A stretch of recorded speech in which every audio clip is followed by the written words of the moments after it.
दोस्तों नमस्कार। बहराइच हिंसा मामले के बाद पीडब्ल्यूडी विभाग ने 23 घरों पर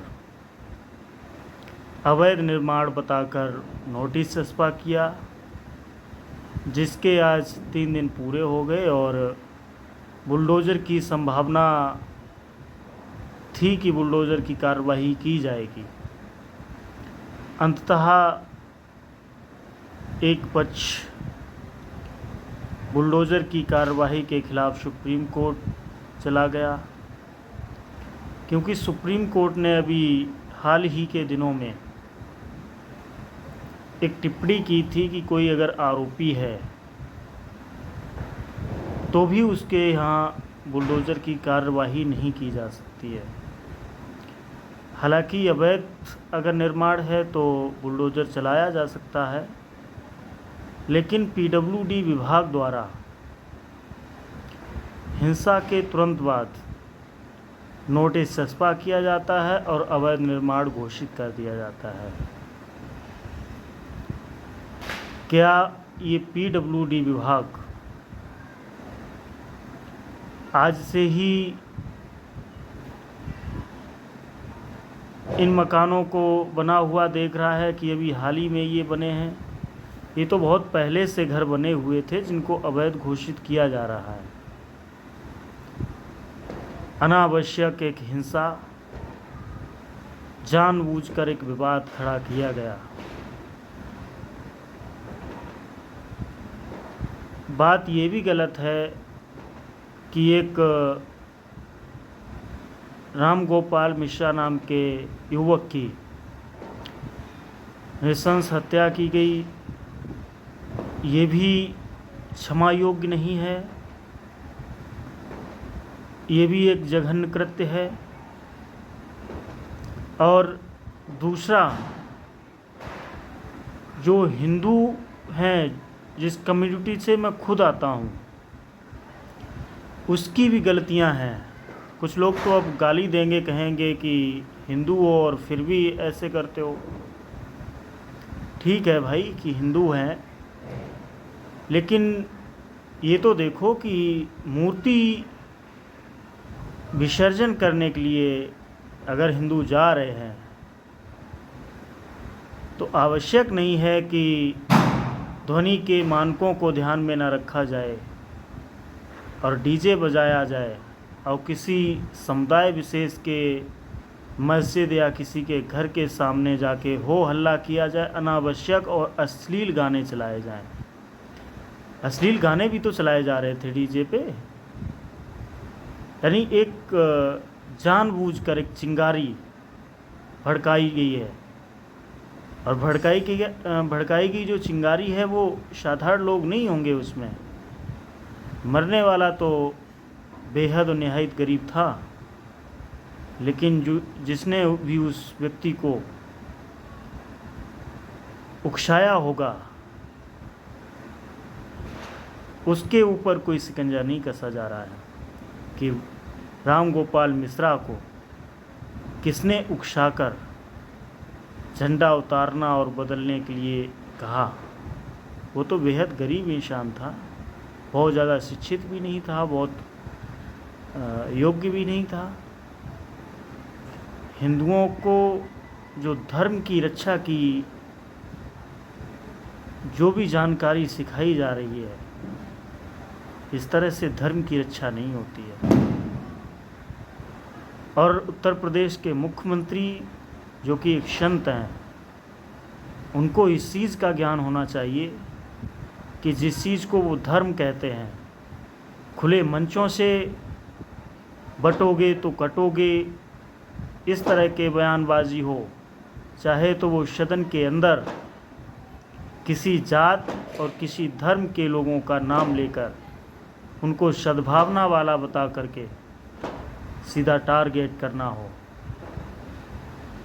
तो इससे उनकी मंशा जाहिर होती है कि वो किसी से भी नफ़रत करते हों तो उसको ठिकाने लगाने की सोचते हैं, और राजनीतिक विद्वेष के कारण एक नफ़रत और हिंसा फैलाई जा रही है, जो कि समाज में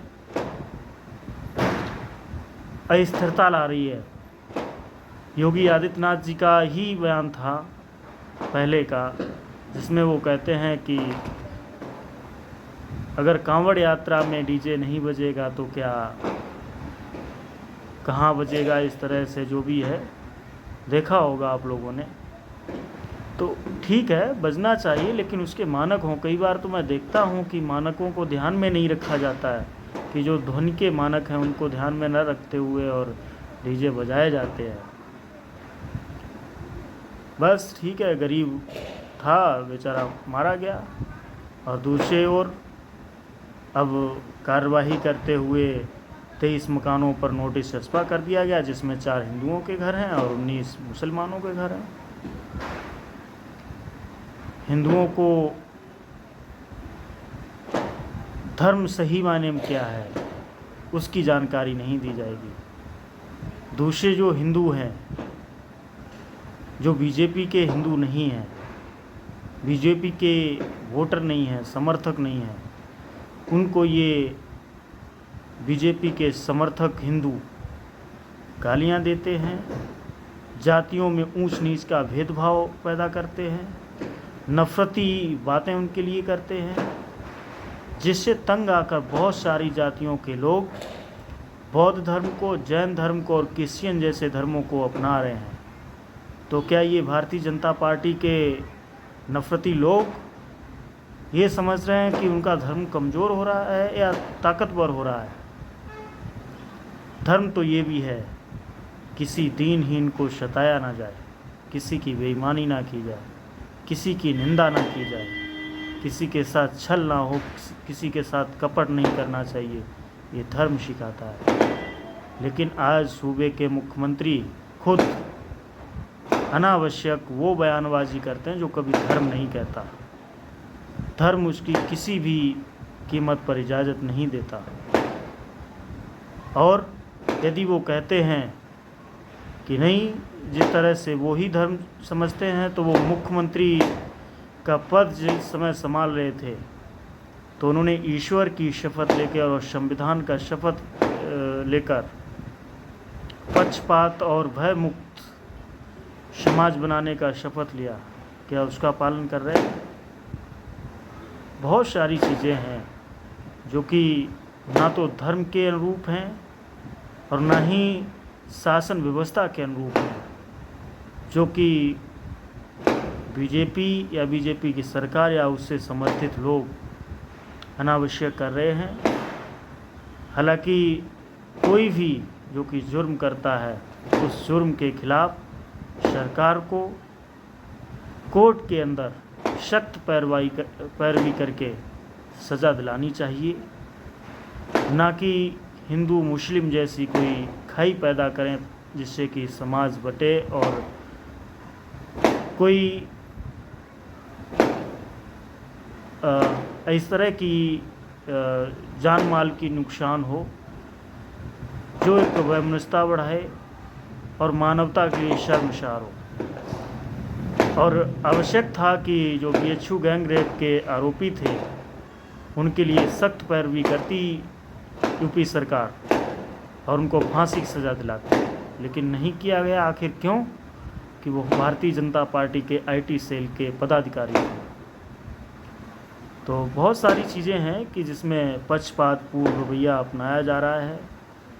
गरीब हिंदुओं को धर्म की अफीम ऐसी पिलाई जा रही है कि लोग समझ नहीं पा रहे हैं और वो धर्म की बात करके अपने जीवन को बर्बाद कर ले रहे हैं, ज़िंदगी से हाथ धो ले रहे हैं, पढ़ाई लिखाई से और अपने घर की परिवार की जिम्मेदारियों से दूर होते हुए चले जा रहे हैं और धर्म के नाम पर अनावश्यक एक नफ़रत का शिकार हो जाते हैं, जो कि कतई उचित नहीं है।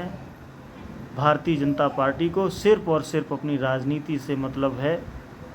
कोई शिक्षित हो या ना हो उन्हें कोई फ़र्क नहीं पड़ेगा। कोई अपने घर की जिम्मेदारियां निभाए या ना निभाए उन्हें कोई फ़र्क नहीं पड़ेगा। कोई काबिल बन पाए ना बन पाए, बीजेपी को कोई फ़र्क नहीं पड़ेगा। अपने घर की, परिवार की जिम्मेदारियां, अपनी ज़रूरतें और शिक्षित होकर एक अच्छे इंसान बनकर अपने जीवन यापन करने की कला सीखकर सभी हिंदुओं को आगे बढ़ना चाहिए और ख़ास तौर पर गरीब हिंदुओं को बीजेपी के इस जाल से दूर रहना चाहिए। आप सब लोगों का इस संबंध में क्या कुछ कहना है, हमें कमेंट में बताएं। वीडियो को लाइक करें, शेयर करें और चैनल को सब्सक्राइब ज़रूर करें। धन्यवाद, सभी को नमस्कार।